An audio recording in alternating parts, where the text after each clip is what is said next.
नमस्कार, welcome to Sarita Kumari YouTube channel.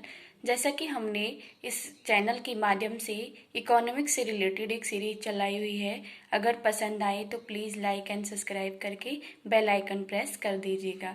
जैसे कि हमने इससे पहले वाले वीडियो में देखा समष्टि अर्थशास्त्र की डेफिनेशन, उसकी टाइप्स एंड उसकी विशेषताएं, तो अब हम देखेंगे समष्टि अर्थशास्त्र के क्षेत्र यानी कि स्कोप ऑफ मैक्रो इकोनॉमिक्स। इसका कहाँ कहाँ पे स्कोप है, हम इस चीज़ को डीपली जानने की कोशिश करेंगे। सबसे पहला है हमारा राष्ट्रीय आय का सिद्धांत, थ्योरी ऑफ नेशनल इनकम।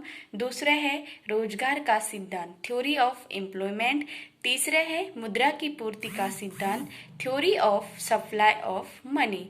चौथा है सामान्य कीमत स्तर, theory of general price level. फिर नेक्स्ट है अंतर्राष्ट्रीय व्यापार का सिद्धांत, theory of international trade. Then आर्थिक विकास का सिद्धांत, थ्योरी ऑफ इकोनॉमिक ग्रोथ। उसके बाद लास्ट है हमारा वितरण का समष्टिगत सिद्धांत, मैक्रो थ्योरी ऑफ डिस्ट्रीब्यूशन। अब हम इसको थोड़ा सा डीपली जानने की कोशिश करेंगे कि ये चीज़ होता क्या है। अब हमारा सबसे पहला था राष्ट्रीय आय का सिद्धांत। राष्ट्रीय आय का सिद्धांत, थ्योरी ऑफ नेशनल इनकम। समष्टि अर्थशास्त्र में राष्ट्रीय आय की धारणा उसके विभिन्न तत्वों की माप की विधियों का अध्ययन किया जाता है। साथ ही यह इस बात को भी व्याख्या करता है कि दीर्घकाल में राष्ट्रीय आय में वृद्धि किन तत्वों पर निर्भर है।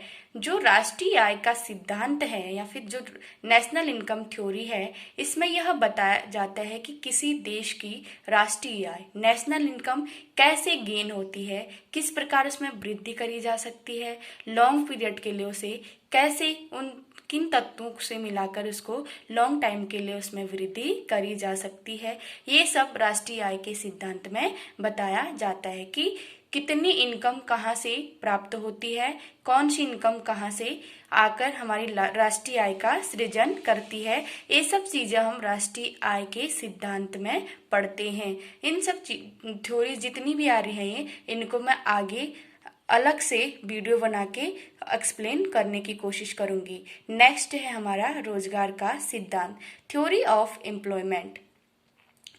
इसमें रोजगार निर्धारण के विभिन्न तत्वों जैसे प्रभावपूर्ण मांग, कुल पूर्ति, कुल उपभोग, कुल निवेश, कुल बचत, गुणक आदि का अध्ययन किया जाता है। संक्षेप में इसमें रोजगार तथा बेरोजगारी की समस्या का अध्ययन किया जाता है। जो रोजगार का सिद्धांत है इसमें इन बातों का अध्ययन करा जाता है कि जो डिमांड है वो कैसी होगी, कुल पूर्ति मीन्स की जैसे जितनी डिमांड है उतनी पूर्ति हो पा रही है कि नहीं हो पा रही है, जितनी पूर्ति हो रही है उन वस्तुओं का उपभोग हो रहा है कि नहीं हो रहा, फिर कुल इन्वेस्टमेंट उसका निवेश हो रहा है कि नहीं, और देन बचत कितनी हो रही है। इन सब चीज़ों का इसके अंतर्गत अध्ययन करा जाता है। देन इसमें रोजगारी कितनी प्रतिशत रोजगारी है और कितनी प्रतिशत बेरोजगारी है, इन सब चीज़ों का इसमें अध्ययन किया जाता है। बेरोजगारी है तो किन कारणों से है, क्या क्या उसके रीज़न है कि जिससे बेरोजगारी उत्पन्न होती है। बेरोजगारी का उत्पन्न होने का सबसे बड़ा रीज़न हमारा क्या होता है, जनसंख्या ही है जिसकी वजह से हमारी क्या होती है, बेरोजगारी बढ़ती है। और शिक्षा यानी कि जो व्यावसायिक शिक्षा होती है वो न मिलने की वजह से भी बेरोजगारी होती है। इन सब टॉपिक्स को मैं आगे वाले वीडियो में डीपली समझाने की कोशिश करूंगी। अब नेक्स्ट है हमारा मुद्रा की पूर्ति का सिद्धांत, theory of supply of money. यह सिद्धांत मुद्रा की पूर्ति के लिए विभिन्न संगठकों और उनकी अर्थव्यवस्था पर प्रभाव का अध्ययन करता है। मीन्स जो ये सिद्धांत होता है यह मुद्रा की पूर्ति यानी कि कितनी मात्रा में मुद्रा की पूर्ति हो रही है तथा अर्थव्यवस्था पर इसका क्या इफेक्ट पड़ रहा है, इन सब चीज़ों का अध्ययन करता है। मुद्रा की पूर्ति से हमारी अर्थव्यवस्था सुदृढ़ हो रही या फिर उसमें मुद्रा की पूर्ति में कमी आने से हमारी अर्थव्यवस्था कमजोर पड़ रही, इन सब चीज़ों का अध्ययन हम किस में करते हैं, थ्योरी ऑफ सप्लाई मनी ठीक, हमारा नेक्स्ट है सामान्य कीमत स्तर का सिद्धांत, theory of general price level. यह सिद्धांत थोक मूल्य सूचकांक के निर्माण, सामान्य कीमत स्तर में परिवर्तन अर्थात मुद्रास्फीति और अस्फीति का अध्ययन करता है। सामान्य कीमत स्तर जो होता है, एक क्या होता है जनरल प्राइस, यानी कि दुकान में जाते हम कभी, जैसे हमारी सब्जी मंडियां होती हैं, वहाँ पे अगर एक व्यक्ति ने एक रेट लगाया है तो पूरे मार्केट में क्या होगा, उस सब्जी का रेट उतना ही होगा, कोई उस वस्तु का रेट अधिक नहीं कर सकता है क्योंकि वो फिक्स रेट होता है। इसी प्रकार इस सिद्धांत में हम यही जानने की कोशिश करते हैं और इसमें एक शब्द आरक है मुद्रास्फीति और अस्फीति।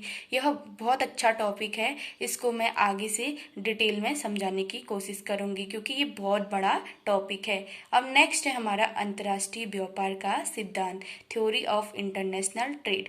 सबसे पहले तो हम ये जानते हैं कि अंतर्राष्ट्रीय व्यापार होता क्या है। अंतर्राष्ट्रीय व्यापार दो देशों के मध्य होने वाले व्यापार को क्या कहते हैं, अंतर्राष्ट्रीय व्यापार कहते हैं।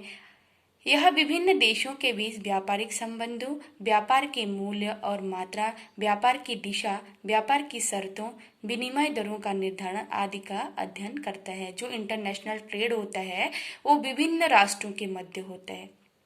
ठीक, तो इसमें वह किन किन कंडीशनों को रखता है, जैसे उसके संबंध कैसे हैं और मूल्य की मात्रा कैसी है, व्यापार के जो डायरेक्शन है वो कैसा है, व्यापार के ट्रीम एंड ट्रेड कैसा है, देन विनिमय दरों का निर्धारण क्या है। इन सब चीज़ों का इस सिद्धांत के अंतर्गत क्या करा जाता है, अध्ययन करा जाता है। अब हमारा नेक्स्ट जो है आर्थिक विकास का सिद्धांत, थ्योरी ऑफ इकोनॉमिक ग्रोथ, यानी कि जो हमारा इकोनॉमी है उसमें कैसे ग्रोथ करा जाए, इस सिद्धांत के अंतर्गत हम उसको जानते हैं। समष्टिगत अर्थशास्त्र में विकास अर्थात प्रति व्यक्ति वास्तविक आय में होने वाली वृद्धि से संबंधित समस्याओं का अध्ययन किया जाता है।